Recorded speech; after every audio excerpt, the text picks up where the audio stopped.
வருகிற 21ஆம் தேதி மாற்றத்தை விரும்பும் மக்களின் மாநாடு திருச்சியில் நடக்கவிருக்கிறது. திரள்வோம் திரள்வோம் திருச்சியில் திரள்வோம் தீந்தமிழ் இனத்தீரே. எப்போதும் போல இம்முறையும் இந்த மாநாட்டிற்கு நிதியுதவி செய்து உங்கள் பிள்ளைகளின் கைகளை வலிமைப்படுத்த வேண்டும் என்று உங்கள் அன்பு மகன் உரிமையோடும் உறவோடும் உணர்வோடும் வேண்டி கேட்டுக்கொள்கிறேன். வள்ளுவம் நேயர்களுக்கு வணக்கம். அரசியல் பேசு நிகழ்ச்சிக்கு உங்களை வரவேற்பதில் மகிழ்ச்சி. நம்மோடு இணைந்திருக்கிறார் மூத்த பத்திரிகையாளர் திரு மணி அவர்கள். சார் வணக்கம். சார் வணக்கம். நல்லா இருக்கீங்களா? நன்றாக இருக்கு சார். நேற்றைய தினம் மாற்றுத்திறனாளிகள் போராட்டத்தில் விசில் அடித்து அரசுக்கு கோரிக்கை வச்சிருக்காங்க, எப்படி பார்க்குறீங்க சார்? நிறைய பேர் போராடுறாங்கங்க. அதாவது இது உண்மையிலேயே ஒரு போராட்ட களமாக தான் இருக்குது தமிழ்நாடு. நேற்று கூட அங்கன்வாடி பணியாளர்களிடமிருந்து அந்த அமைப்பாளர்கள் என்னிடம் பேசினார்கள். அவங்களுடைய கோரிக்கைகள் கொண்டு இவங்க கொடுத்த வாக்குறுதிகள் 313 கோரிக்கை எண் 313 சொன்னாங்க. எல்லாரும் ஒரே பாயிண்ட் தான் சொல்கிறாங்க. அதாவது நாங்கள் திமுக எதிர்க்கட்சியாக இருக்கும்போது போராடிய பொழுது, எடப்பாடி பழனிசாமி முதலமைச்சராக இருந்த பொழுது அழைக்காமலேயே அன்றைய எதிர்க்கட்சி தலைவர் இன்றைய முதலமைச்சர் மு.க. ஸ்டாலின் போராட்ட களத்திற்கு எங்களுக்கு ஆதரவு தெரிவித்தார். உண்ணாவிரத போராட்டத்தில் ஈடுபட்டவர்கள் கைது செய்யப்பட்டு மருத்துவமனைகளில் அனுமதிக்கப்பட்டு அவர்களுக்கு செலைன் பாட்டில்ஸ் குளுக்கோஸ் ஏற்றிட்டு இருக்கும்போது அருகில் அமர்ந்து எங்களிடம் நாங்கள் படுத்திருந்த கட்டிலில் எங்களுடன் உட்கார்ந்து கொண்டு ஆறுதல் கூறினார். உங்கள் உயிர் எங்களுக்கு ரொம்பவும் முக்கியம். கழக ஆட்சி அமைந்தவுடன் உங்களுடைய கோரிக்கைகள் நிறைவேற்றப்படும் என்று சொன்னார். ஆனால் ஆட்சிக்கு வந்தவுடன் அவரை சந்திப்பது கூட எங்களுக்கு இயலாததாக ஆகி போனது. எதிர்க்கட்சி தலைவராக இருக்கும்பொழுது நாங்கள் அழைக்காமலேயே ஓடோடி எங்களுக்கு ஆதரவு தெரிவித்த மு.க. ஸ்டாலின் அவர்கள் இன்றைக்கு முதலமைச்சரான பிறகு நாங்கள் எவ்வளவு முறை முயன்றும் அவரை பார்க்க முடியவில்லை. இது பெரும்பாலானவர்கள் சொல்லக்கூடியது. மற்றொரு தரப்பினர், அவர்கள் ஒரு மைனாரிட்டி, ஒரு 10% இருப்பாங்கன்னா, அவங்க என்ன சொல்கிறாங்கன்னா, ஆட்சிக்கு வந்தவுடன் நாங்கள் அவரை முதலில் சந்தித்தோம், நாங்கள் இப்போ தான் ஆட்சிக்கு வந்திருக்கோம், கொஞ்சம் நேரம் கொடுங்கன்னாரு. சரி, நான் ஒரு 6 மாதம் பொறுத்து கொடுத்தோம், இன்னும் கொஞ்சம் காலம் கொடுங்கன்னாரு. அப்புறம் 2.5 ஆண்டுகள் பொறுத்து கழித்தோம், மக்களவைத் தேர்தல் வருது, அது முடிஞ்சோன்னு பார்க்கலான்னாரு.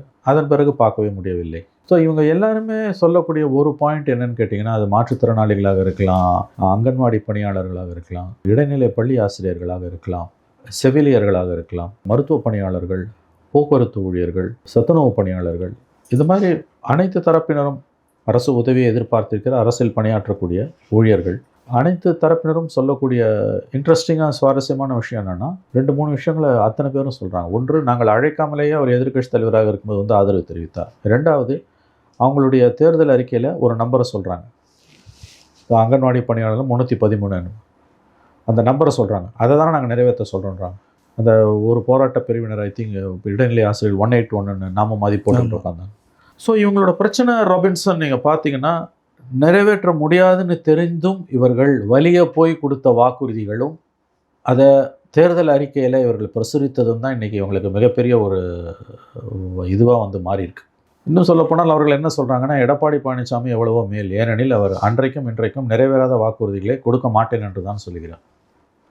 அன்றைக்கும் முடியாதுனாரு, இன்றைக்கும் முடியாதுனாரு. வாக்கு வங்கி அரசியலுக்காக தேர்தல் வருது என்ன, அன்றைய எதிர்க்கட்சி தலைவரை போல இன்றைய எதிர்க்கட்சி தலைவர் ஓடோடி எங்களுக்கு ஆதரவு தெரிவிக்கவில்லை. அப்போ நான் கேட்டேன், அப்போ நீங்கள் இன்றைய அரசுக்கு எதிராக ஆட்சி மாற்றம் இவங்களும் நிறைவேற்றலை, அவங்களும் நிறைவேற்றலைன்னா என்ன தான் தீர்வு? இப்போ திமுக எதிராக ஓட்டு போட்டு என்ன பிரயோஜனம்னு? இல்லை, நாங்கள் அதிமுகவும் போட மாட்டோம், விஜய்க்கு போட்டு போயிடுவோம், இல்லை தேர்தலை புறக்கணிப்போம்.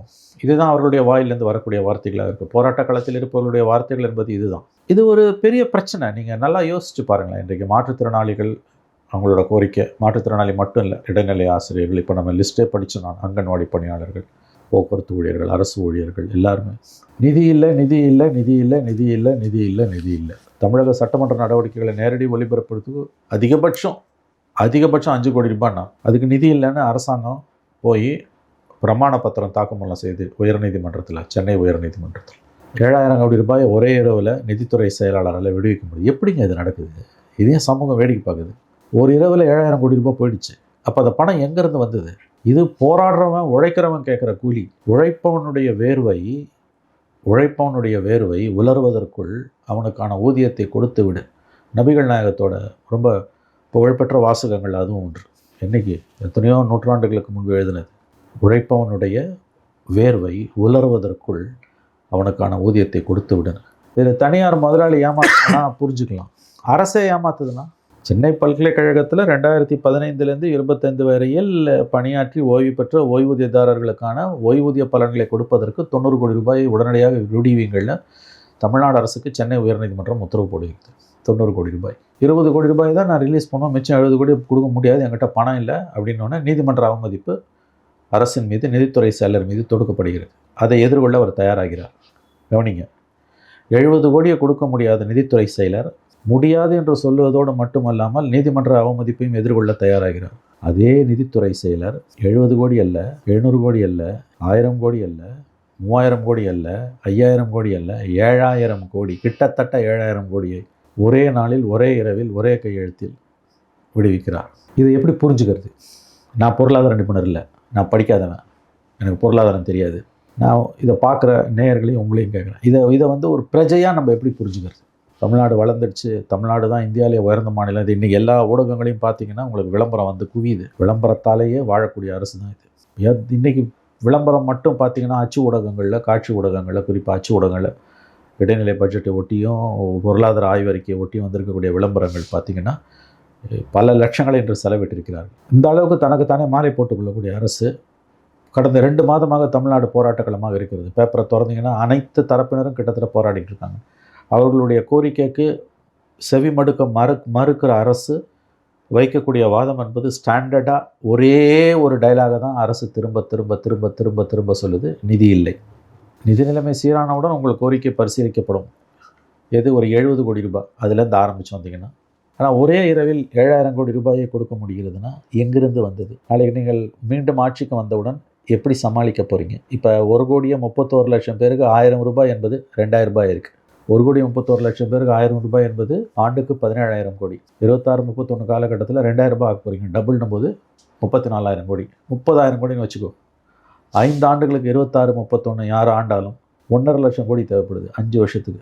ஆண்டுக்கு 30,000 கோடி. அப்போ நீங்கள் கேட்கலாம், அப்போ என்ன பண்ணுவாங்க சார்? இந்த ஸ்கீமை ரத்து பண்ணிவிடுவாங்க. ரத்து பண்ண மாட்டாங்க.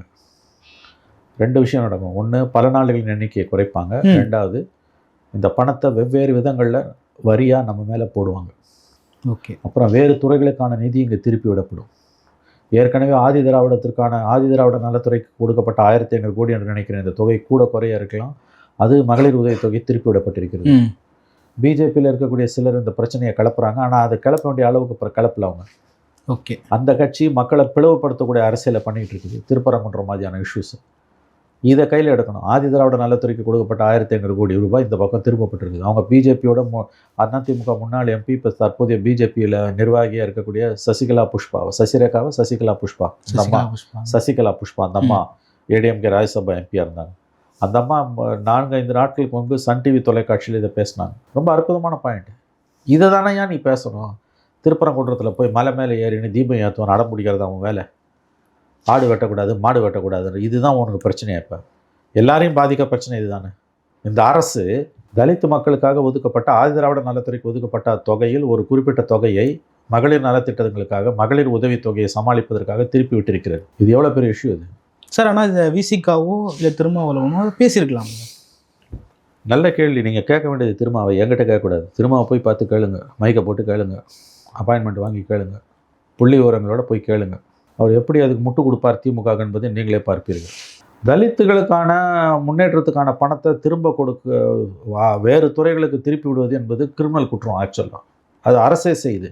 ஆனால் அதை திரும்ப தான் பதில் சொல்லணும் என்று கேட்பது தவறு.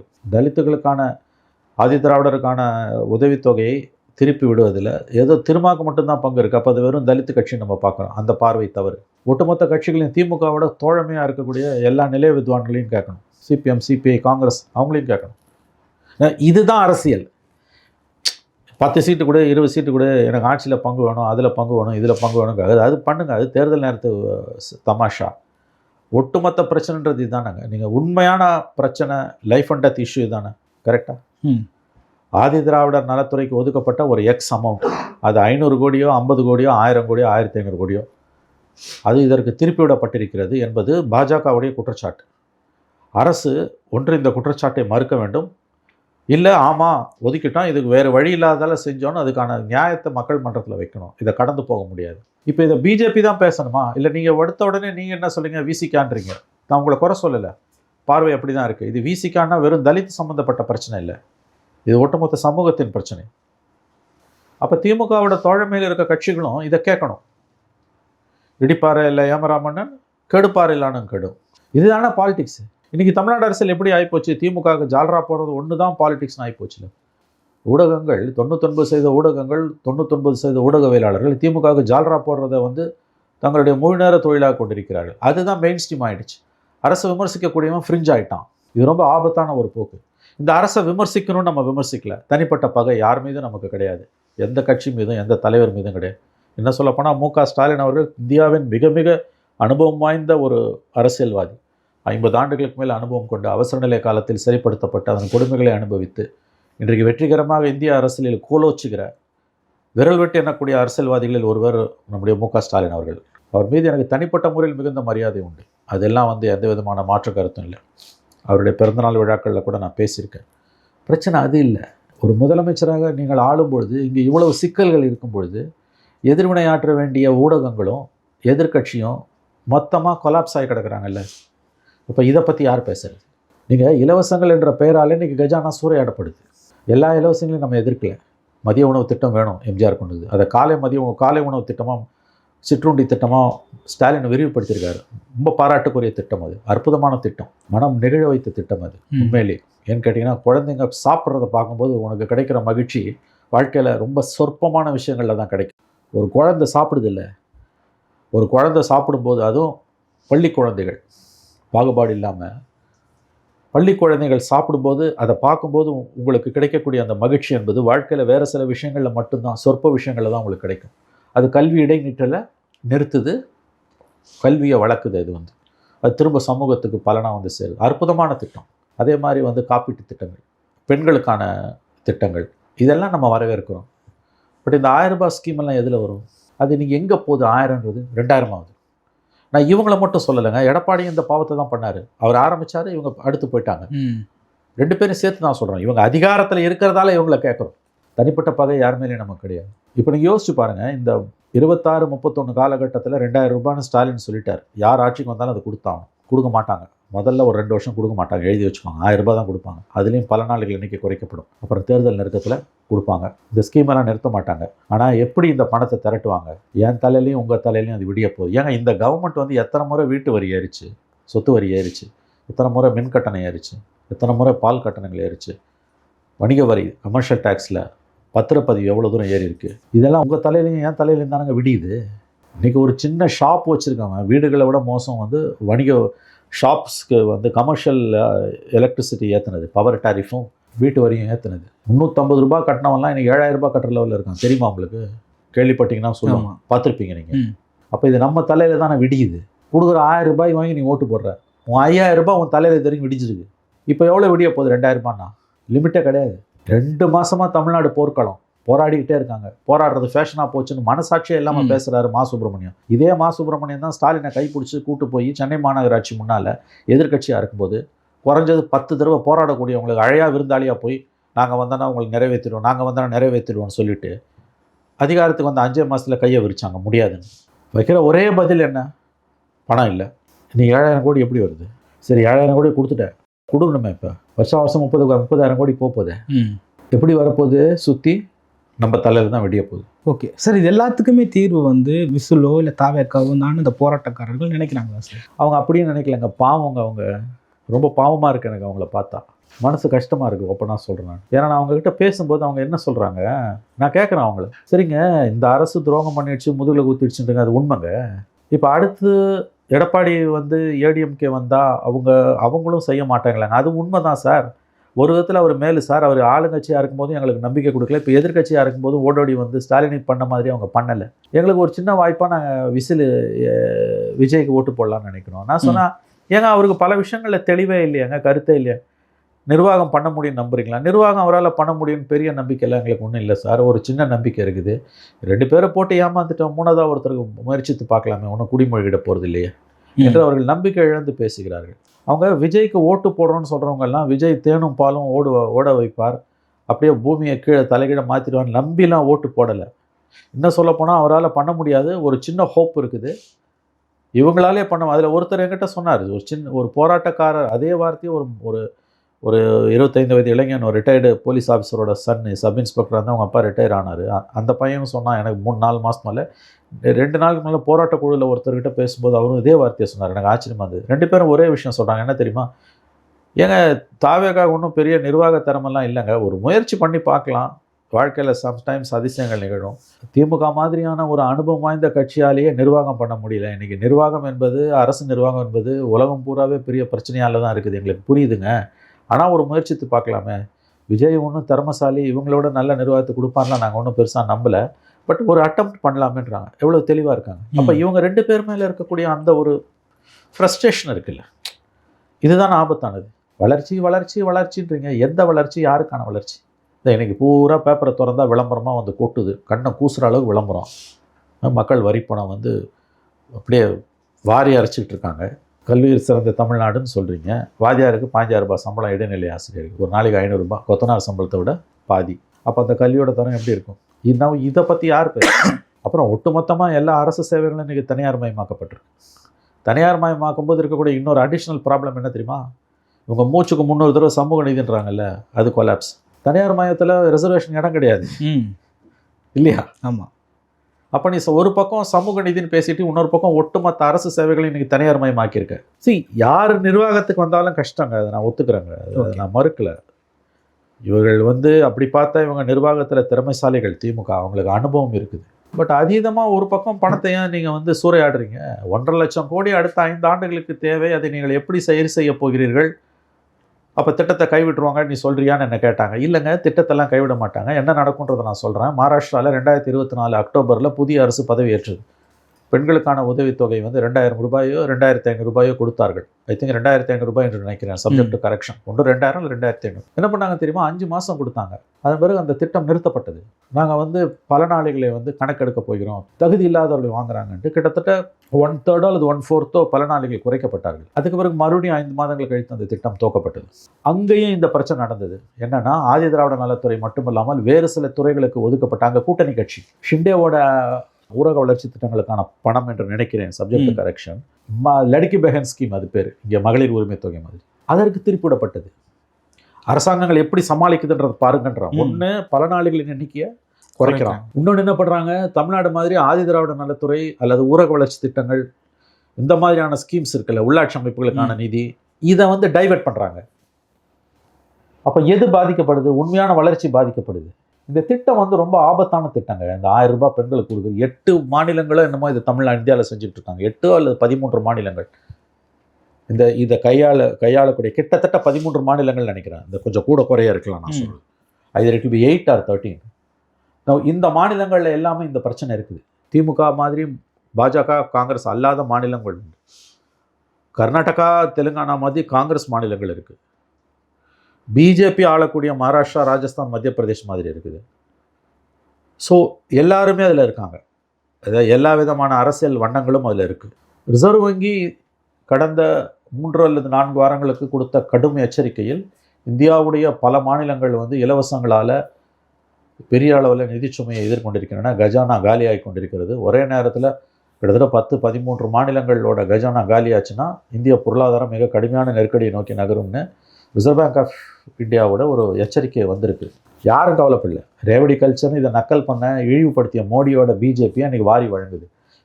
இந்த தமிழ்நாட்டில் இந்த 5,000 கோடியை ஸ்டாலின் அரசு விடுவித்ததை பற்றி குறை சொல்கிறதுக்கான தார்மீக உரிமையோ தகுதியோ பிஜேபிக்கோ அதிமுக கிடையாது. ஏன்னா அவங்க இதை தான் செஞ்சிட்ருக்காங்க. இதை விட மோசமாக செய்கிறாங்க. நம்ம விமர்சிப்பது என்பது ஒரு பிரஜையின் பார்வை. பொதுமக்களாக சிவில் சமூகம் இவங்களை கேள்வி கேட்கணும். உடனே நீ இலவசத்துக்கு எதிரானவன் மேட்டுக்குடினா இல்லை, அப்படி சொல்லலை. நம்ம சுகாதாரத்துக்கும் கல்விக்கும் எவ்வளோ வேணால் செலவு பண்ணலாம். மதிய உணவு திட்டங்கள், காலை உணவு திட்டம், காப்பீட்டு திட்டங்கள், பேறுகால பெண்களுக்கான உதவி, பெண் குழந்தைகளுக்கான இலவச சைக்கிள், மாணவர்களுக்கான லேப்டாப், +1 +2 பசங்களுக்கு தேவைங்க லேப்டாப்பு. இவங்க போய் 3rd இயர் பசங்களுக்கு கொடுக்குறாங்க. அவன் ஸ்டாலின் படத்தை பிச்சுட்டு அதை யூஸ் பண்ணுறான். ஜெயலலிதா கொடுத்தது +1 +2 பசங்களுக்கு. உண்மையிலேயே அதுதான் கரெக்டு. இப்போ நீங்கள் வந்து இது இவ்வளோத்தையும் வந்து நீங்கள் பண்ணிவிட்டு அப்புறம் நிதிச்சுமைனா யார் எது கேட்டாலும் நிதி நிலைமை சரியில்லைன்றீங்க. சடாலாக 7,000 கோடி நீங்கள் ரிலீஸ் பண்ணுறீங்க. ஆகவே இது யார் உங்களுக்கு வந்து இப்போ 26 மே மாதம் புது கவர்மெண்ட்டு ஜூன் ஜூலையில் பட்ஜெட், இன்றைக்கி ஏதோ இடைக்கால பட்ஜெட் போட்டிருக்காங்க. அது டீட்டெயில்ஸ் தெரியல, இது வரைக்கும் நமக்கு வரல. புது பட்ஜெட், ஃபுல் பட்ஜெட் வரும்போது எல்லாம் தாறுமாறாக ஏறப்போகுது. அப்போ இதுக்கு வந்து சிவில் சமூகம் இவர்களை கேள்வி கேட்கணும். இவர்களை 2 கட்சிகளையும் கூண்டில் ஏற்றி கேட்கணும். உங்கள் கேள்வி தாவேக்கா வந்தால் எல்லா பிரச்சனையும் தீர்ந்துரும்னு இவங்க நம்புகிறாங்களான்னு கேட்டீங்க. நம்பலை, ஆனாலும் மாற்றி ஓட்டு போடலாமே. ஏன்னா இவங்க 2 பேருக்கும் ஒரு பாடம் கற்பிக்கணும்னு மக்கள் நினைக்கிறாங்க, குறிப்பாக ஆளும் கட்சிக்கு. ஏன்னா அந்த அளவுக்கு வாக்குறுதியை கொடுத்து ஏமாத்துறாங்க. ஏடிஎம்கே டிஎம்கேக்கான வித்தியாசம் என்னன்னாங்க, நிறைவேற்ற முடியாத, நம்ப முடியாத, தெரிந்தே மக்களை ஏமாற்றிய பாவத்தை திமுக செய்தது. அதுதான் திமுக அதிமுகமான வித்தியாசம். ஓகே, அதை தாண்டி 2 பேருக்கும் ஒன்றும் வித்தியாசம் கிடையாது. நிறைவேற்ற முடியாது நன்கு தெரிந்தும் ஏன் வாக்குறுதிகளை கொடுக்கிறீர்கள்? Okay sir. சார் இப்போது விஜயும் ராகுலும் சேர்ந்தா இங்கே ஒரு பெரிய மாற்றம் ஏற்படும் சொல்லிட்டு நம்புறாங்க. வாய்ப்பு இல்லைங்க. அதெல்லாம் விஜயோட கட்சியோட இருக்கக்கூடிய இன்ஃப்ராஸ்ட்ரக்சர், ஆர்கனைசேஷன் ஸ்ட்ரென்த் எல்லாம் ஒரு அசம்பிளி எலெக்ஷனை ஃபேஸ் பண்ணுற அளவுக்கு எல்லாம் இல்லைங்க. அது கடினமான ஒரு இஷ்யூங்க. அது அப்படிலாம் அது வெறும் கற்பனாவாதம். அது விஜயும் ராகுலும் மேடையில் இருக்காங்க, ஒன்றா பிக் ஜீப்பில் போகிறாங்க, அப்படிலாம் நான் கூட கேள்விப்படுறேன். அப்படிலாம் வந்ததுன்னா ஒரு சலசலப்பு இருக்கலாம். தேர்தல் வெற்றிகள் என்பது கடினமானது. எலெக்ஷனில் 15 நாள் கேம்பெயின், அப்புறம் பூத் கமிட்டி மேனேஜ்மெண்ட், இவ்வளோ விஷயங்கள் இருக்குது. ரெண்டாவது, அந்த முடிவு காங்கிரஸை பொறுத்த வரைக்கும் மிக மிக கடினமான முடிவு. ஏன்னா நீங்கள் விஜயோடு இங்கே போயிட்டீங்கன்னா நிரந்தரமாக திமுகவோட அறுத்துக்கிறீங்க. அப்போ 29 தேர்தலில் யாரோட போவீங்க? சரி, விஜய் எந்த அளவுக்கு நம்பகத்தன்மை உள்ளவர்? காங்கிரஸோட விஜய் போகிறாருன்னா பிஜேபியோட அழுத்தம் அவர் மீது மிக அதிகமாக இருக்கும். அப்படி அழுத்தம் அதிகமாக இருக்கும்போது திடீர்னு காங்கிரஸை கைட்டுறாருன்னு வச்சுக்கோங்க. விஜயும் இல்லாமல் திமுகவும் இல்லாமல் காங்கிரஸ்னா திருசங்க சொர்க்கம், திருவோடு தான் ஏந்தணும் நடுத்தரில். தேசிய அளவில் என்ன பண்ணுவீங்க? நிறைய கேள்விகள் இருக்குங்க. அது ஒன்றும் அவ்வளோ ஈஸி இல்லை. காங்கிரஸுக்கு நிறைய மனக்குறைகள் இருக்குது. காங்கிரஸோட பொலிட்டிக்கல் ஸ்பேஸை திமுக முழுவதுமாக ஆக்கிரமிக்குது. அதுதான் காங்கிரஸோட வருத்தம். காங்கிரஸ் பக்கம் ஒரு நியாயம் இருக்குது, அதை புரிஞ்சுக்கணும். பாலிடிக்ஸில் நியாய அநியாயங்களுக்கு கிடையாது. Every thing is good in love and war. அவரவர் நியாயங்கள் அவரவருக்கு. அப்படிதான். என்ன சொல்கிறீங்க நீங்கள்? ஓகே. அதுவே இன்றைக்கு விஜயும் ராகுலும் மேடையில் தோன்றுறாங்க, ஒன்றா போகிறாங்கன்னா ஒரு சலசலப்பு வரலாம். ஓட்டு வருமா? அப்படியே வந்தாலும் அது நிலைக்குமா? பல கேள்விகள் இருக்குது. பட் ஒரு சிக்கலான கட்டத்தில் இந்த அலையன்ஸ் நிற்குது. இதுக்கு பிறகும் இந்த அலையன்ஸ் ஒன்றா ஆச்சுன்னா ஒன்றாக வாய்ப்பு இருக்குன்னு நான் மறுக்கல. அது கீழே ஜெல்லாகுமான்றது பெரிய கேள்வி. ஏன்னா அந்த அளவுக்கு டேமேஜ் நடந்துடுச்சு. ஒரு மாவட்ட கமிட்டி, மதுரையில் 3 மாவட்டமாக என்னமோ இருக்குது, அதில் ஒரு மாவட்ட கமிட்டி ஒரு தீர்மானம் போடுறோம், அதிகாரத்தில் பங்கு வேணும் அப்படின்றது. நல்லா கவனிங்க, அது தினத்தந்தி பேப்பரில் பேஜ் ஒன்றா வருது. அதுதான் முதலமைச்சரை கோபப்படுத்தி இருக்கிறது என்கிறார்கள். அப்போ அது ஏற்படுத்தக்கூடிய தாக்கம். நம்பர் 1 பேப்பர் தினத்தந்தி, அதில் உங்களுக்கு பேனர் வருதுன்னா அது ஏற்படுத்தக்கூடிய சலசலப்பு அதிகமானது. இன்றைக்கி கேசி வேணுகோபால் நீங்கள் தானே சொன்னீங்க, ஏர்போர்ட்டில் கூடி பிடிச்சிட்டு நிற்கிறாங்க, எல்லாரும் அதிகாரத்தில் பங்கு வேணுன்றாங்க. அந்த கோரிக்கையை வலியுறுத்துகிறாங்க. அப்போ அது கூட்டணி அடுத்து எப்படி தொடரும்? ஏன்னா அவங்க தெளிவாக சொல்கிறாங்கன்னு இந்து பேப்பரில் எழுதியிருக்காங்க, எழுத வைக்கப்பட்டிருக்கிறார்கள். மாணிக்க தாக்கூர் மேலேயும் பிரவீன் சக்கரவர்த்தி மேலே நடவடிக்கை எடுக்கணும். அதில் எனக்கு உடன்பாடு இல்லை. என்ன நடவடிக்கை? அவன் கட்சியில் அவன் பேசுகிறான், கருத்து சொல்கிறதுக்கு நடவடிக்கை எடுப்பீங்களா? இப்போ பார்லிமெண்ட்டில் நீங்கள் என்னென்னமோ ராகுல் காந்தி பேசுனதுக்கு நடவடிக்கை எடுக்கணும், பேச விடக்கூடாதுன்னு சொல்கிறதே சர்வாதிகாரம் தானே? ஓகே இல்லையா? அதை யார் செஞ்சாலும் அது அவங்க கட்சிக்குள்ளே அவங்க பேசிக்கிறாங்க. உங்களுக்கு நான் இது திமுகவின் பலவீனத்தை காட்டுகிறது. காங்கிரஸ் இல்லாமல் வெற்றி பெற்று விடலாம் என்று கருதக்கூடிய திமுக, காங்கிரஸ் ஒருவேளை கழட்டி கொண்டு போனால் அது உருவாக்கக்கூடிய நெருக்கடி குறித்த புரிதலும் திமுகவுக்கு இருக்கிறது. ஒரு பதட்டம் திமுகவை தொற்றிக் கொண்டிருக்கிறதுன்னு தான் நான் பார்க்குறேன். Okay sir. பாராளுமன்றத்தில் திமுக எம்பிஸ் ஒருத்தர் கூட சஸ்பெண்ட் ஆகலைன்னு சொல்லிட்டு காங்கிரஸ் கட்சிக்காரங்களுடைய கருத்தாக இருக்குது. தாவேக்காவும் எதுவுமே ராகுல் காந்திக்கு ஆதரவாக ட்வீட்டோ இல்லை ராகுல் காந்திக்கு வாழ்த்தி எந்த ட்வீட்டோ போட்டா மாதிரி தெரியலையே. இவ்வளோ பெரிய ஒரு லாங் லாஸ்டிங் அலைன்ஸை இந்த ஒரு விஷயத்துக்காக பிரேக் பண்ண பார்க்குறாங்களா? அது கரெக்டு. தாவேக்காவை நம்பி திமுகவை பிரேக் பண்ணுறதுன்றது மிக கடினமான டிசிஷன். நான் அதை ஒத்துக்கிறேன். உங்கள் கேள்வியோட ஆழம் ரொம்ப அதிகமானது. இது ஒரு புது கட்சிங்க, உங்களுக்கு பல இஷ்யூவில் ஸ்டாண்டே கிடையாது, பல இஷ்யூவை பற்றி அவங்களுக்கு தெரியவே தெரியாது. அவங்களுக்காக திமுக மாதிரியான ஒரு 22 ஆண்டுகளில் 8 தேர்தல்களில் அவர்கள் ஒன்றாக இருந்திருக்கிறார்கள். எப்படி ஒரு தாவேக்கா மாதிரி நியூ பிளேயரை நம்பி பல பிரச்சனைகளில் ஸ்டாண்டே கிடையாது தாவேக்காக, பல பிரச்சனைகளை பற்றி தாவேக்காக புரிதலே கிடையாது. ஓகே. அவங்களுக்கு எம்பிஸ்லாம் கிடையாது, எம்எல்ஏஸ் கிடையாது, குறிப்பாக எம்பிஸ் கிடையாது. அவங்க திமுக கிட்ட 32 எம்பிஸ் இருக்காங்க, 22 லோக்சபா எம்பிஸ், 10 ராஜ்யசபா எம்பிஸ். மோடி கவர்மெண்ட்டுக்கு எதிராக பார்லிமெண்ட்டுக்கு உள்ளேயும் வெளியிலையும், குறிப்பாக பார்லிமெண்ட்டில் பெரிய அளவில் காங்கிரஸின் முன்னெடுப்புகள் அனைத்துக்கும் தோளோடு தோல் நிற்பது இவர்கள் தான். அது காங்கிரஸ், இது நல்ல கொஸ்டின். அது எப்படி இழக்க முடியும்னு எனக்கு தெரியல, எனக்கே புரியல நிறைய விஷயங்கள். நான் ஓப்பனாக ஒத்துக்கிறேன். அதாவது புதுசாக வந்திருக்கிற தாவேக்காக்காக திமுக மாதிரி இவ்வளோ நாள் ஒரு உற்ற நண்பனாக இருந்த ஒரு கட்சியை எப்படி காங்கிரஸ் இழக்கும், எப்படி இழக்க முடியும்னு தெரியல. ஏன்னா நேஷ்னல் பாலிட்டிக்ஸில் காங்கிரஸுக்கு இந்த 32 எம்பிஸ் தேவை. ரொம்ப முக்கியமாக தேவை. இழப்பது என்பது கடினமான முடிவு. ஓகே, எனக்கு தெரியல அது என்ன நடக்க போகுது. சார் கூடுதலாக என்னன்னா தாவேக்கா வந்து காங்கிரஸை கோவப்படுத்துகிற மாதிரியான தமிழ் தேசியம் என்ற ஒரு கொள்கையும் ஈழ தொப்புள்குடி சொந்தங்கள்னு சொல்லி பேசுறது, மாவீரர் போற்றுறதும் என்று பேசுறது, இந்த விஷயங்கள்லாம் பண்ணுறாங்க.